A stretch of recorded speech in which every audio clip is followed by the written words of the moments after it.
In the eyes of the world, Japan often gleams with the sheen of technological marvels, a near absence of crime, a rich cultural tapestry, boasting the third largest economy globally and home to globally renowned companies. It's the epitome of an ideal nation. Yet, beneath this facade lies a hidden reality, largely obscured from the world's view. Venture closer, and you'll encounter a shadowed realm, inhabited by what is known as the lost generation. Millions who've been cast aside by society, deprived of opportunities for employment, marriage, and the basic means to lead a fulfilling life. They linger on the fringes, constituting almost 15% of Japan's populace. Their plight serves as a poignant symbol of Japan's decline from its zenith, portending a disconcerting future. This is the obscured underbelly of Japan, the lost generation. I kindly ask that you give it a like and subscribe before we begin, as it really inspires me to continue creating videos like this. Now, let's get started. Though now largely relegated to the annals of history, the 1980s heralded Japan as the vanguard of the next economic juggernaut, poised to eclipse even the United States. The fervor surrounding Japan's ascent was palpable, bordering on trepidation in some quarters.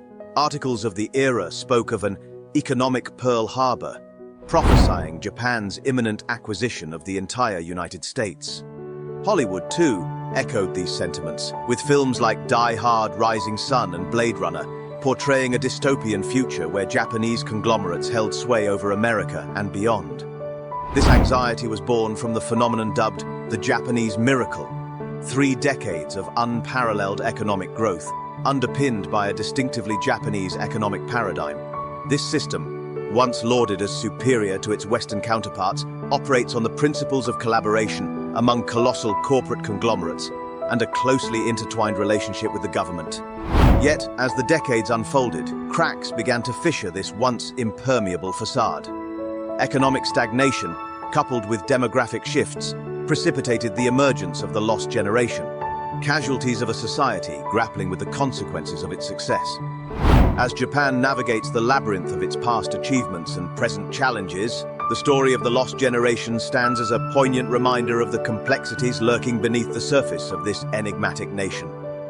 The Japanese government fostered these cartels known as keiretsu, which functioned as alliances among the largest Japanese corporations.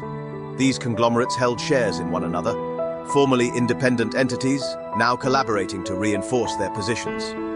The most prominent keiretsu received preferential treatment from the government in the form of substantial loans disbursed by the state-owned National Bank of Japan. This effectively granted these alliances access to an inexhaustible well of funds, fueling their aggressive expansion overseas, while simultaneously erecting barriers to prevent foreign companies from penetrating the Japanese market. Though the system was neither equitable nor sustainable, it yielded results. Japan's stock market surged, Japanese products dominated global markets, and the promise of lifetime employment at a major corporation awaited those who pursued higher education and diligence. Japan seemed invincible until it wasn't. By 1991, Japan had become the world's second-largest economy, trailing only the United States. Decades of rapid growth had inflated real estate prices and stock values. However, in the late 1980s, this growth accelerated to unsustainable levels, spiraling into a speculative frenzy. Confidence in perpetual economic expansion led to reckless investment practices. The National Bank of Japan continued its loose monetary policies, flooding the market with liquidity, regardless of borrowers' credibility or the purpose of the loans. Then, the bubble burst. Throughout 1990, the stock market plummeted by 43%, dragging real estate prices down with it. The bursting bubble ushered in an era of diminished consumer spending and evaporated investor confidence.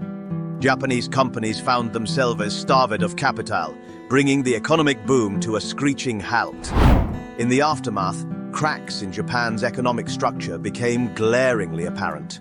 Widespread corruption, entrenched in both business and government circles, emerged as a systemic issue. The burst bubble laid bare the fragility of Japan's economic prowess, shattering illusions of perpetual growth and revealing deep-seated vulnerabilities within the nation's institutions. The proliferation of trading manipulation, fraud, bribery, and the influx of practically limitless loans gave rise to a multitude of zombie companies in Japan. These entities, sustained by a continuous influx of cheap money from state coffers, managed to evade bankruptcy despite their financial insolvency. In the span of a decade, Japan transitioned from being hailed as an economic tiger, riding the wave of the Japanese miracle, to being labeled as the sick man of Asia.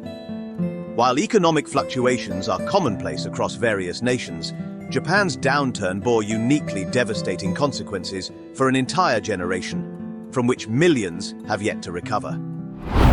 To comprehend the gravity of Japan's economic plight, one must delve into its distinctive work and hiring culture, characterized by its intensity and peculiarities. Central to this culture is the tradition of Shushoku Katsudo, an elaborate job-hunting ritual undertaken by university graduates upon completing their studies. Major corporations, including the prominent Keiretsu, typically hire fresh graduates en masse only once a year. This ritual involves a series of group interviews, seminars, and assessments, endured by throngs of identically attired candidates clad in black and white suits. Upon successful completion of this rigorous process, graduates secure employment, embarking on careers that often span decades until retirement, in adherence to the principle of shushinkoyo, or lifetime employment. Moreover, Japanese corporations adhere staunchly to the principle of shanichoshin, wherein they exclusively promote from within, grooming and nurturing employees to ascend the corporate ladder and assume executive roles. These practices, ubiquitous in Japan during the 1990s, constituted the bedrock of its economic landscape. However, as the economic downturn unfurled, the shortcomings inherent in this system became glaringly apparent. The once unassailable pillars of Japan's economic dominance crumbled under the weight of systemic inefficiencies and rigid hierarchies, leaving an indelible mark on an entire generation grappling with the repercussions of economic collapse. These entrenched practices persist in Japan to this day, imbuing the job market with a sense of stability while simultaneously fostering an environment of extreme rigidity. Securing a coveted position entails a single opportunity post-university, after which individuals remain tethered to their chosen company for the duration of their careers. However, failure to secure employment within this narrow window consigns individuals to exclusion from the corporate realm, with most doors remaining firmly shut. The rupture caused by the bursting of the economic bubble shattered this established ritual. During the economic boom, securing at least some form of corporate employment was relatively achievable. However, following the bubble's collapse, most companies ceased hiring altogether for nearly a decade, opting to preserve their existing workforce amid the economic crisis. Although hiring eventually resumed in the new millennium, the landscape had shifted drastically.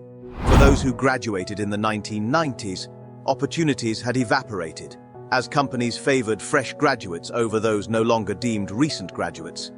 This cohort, inadvertently thrust into the shadows of economic upheaval, became known as the Lost Generation. Their plight extends beyond personal tragedy, casting a pall over Japanese society and portending a grim future. This demographic, now in their 30s and 40s, constitutes a significant segment of the population crucial for economic vitality. Yet their absence from the job market has repercussions that ripple through every facet of society. Without stable employment, they remain economically dependent, hindering their ability to start families and contribute to the nation's economic engine. Approximately 15% of the population, nearly 17 million individuals, find themselves ensnared in this plight. Moreover, the ramifications extend beyond economic concerns. Japan grapples with the looming specter of a super-aging society, exacerbated by the lost generation's inability to form families and contribute to the population. With nearly 30% of the populace over the age of 65 and an aging rate outpacing that of any other nation, the demographic imbalance poses profound challenges to Japan's sustainability. Compounding these issues is the emergence of hikikomori, individuals who voluntarily withdraw from society, leading solitary lives of isolation. Initially comprised of members of the original Lost Generation, these individuals, primarily men in their 30s and 40s, issue societal expectations of employment, career advancement, and family formation. Instead, they retreat into seclusion, perpetually dependent on their families for financial support. This phenomenon, emblematic of the societal fractures wrought by economic dislocation, underscores the profound impact of the lost generation on Japan's social fabric, heralding a future fraught with uncertainty and challenges. Opt-out, finding the stress and competitiveness of the job market overwhelming. Presently, there are almost 1 million men in Japanese society who have chosen the path of withdrawal, with a growing number on the brink of joining their ranks. This social phenomenon has evolved beyond a niche issue and is rapidly becoming a pervasive and mainstream problem, impacting the entirety of Japanese society. Recognizing the severe repercussions that the lost generation and the escalating number of hikikomori have on both the Japanese society and economy, the government has pledged to address the issue. However, success has been elusive thus far. The crux of the problem lies in the enduring challenges within the Japanese economy. It continues to struggle, and the deeply ingrained work culture remains inflexible. The persistent issues include not only the expectation for employees to endure exceptionally long working hours and adhere to strict hierarchical structures, but also the continuation of practices such as lifelong employment, annual hiring cycles, and internal promotions. These practices make it nearly impossible for employees to take breaks, pivot in their careers, or be afforded a second chance if they initially fail to secure a position. Consequently, millions find themselves trapped in a system that offers limited avenues for personal growth and professional development. The number of those stuck in this cycle is continually increasing as more young people encounter challenges within the unforgiving system, leading them to disengage from the traditional career trajectory. Until substantial changes are implemented in both the economic and work culture landscapes, the dilemma of the lost generation and the rising tide of hikikomori will persist, casting a somber shadow over Japan's socio-economic landscape. In conclusion, the story of Japan's lost generation and the emergence of hikikomori is a poignant narrative that underscores the complex interplay between economic forces, societal norms, and individual well-being. As we've explored, the rigid structures of Japan's work culture, coupled with the tumultuous economic landscape, have left millions grappling with uncertainty and exclusion. Yet, amidst these challenges, there remains a glimmer of hope. The Japanese government's acknowledgement of these issues signals a recognition of the need for change. However, meaningful progress hinges on comprehensive reforms that address the root causes of these societal maladies. As we reflect on the plight of the lost generation and the growing ranks of hikikomori, let us not only bear witness, but also actively advocate for solutions. By amplifying awareness, fostering dialogue, and advocating for systemic change, we can pave the way toward a more inclusive and equitable future for all. If you found this exploration insightful, don't forget to like, subscribe, and share to spread awareness of these pressing issues. Together we can shine a light on the challenges faced by Japan's lost generation and work towards a brighter tomorrow. Thanks for watching.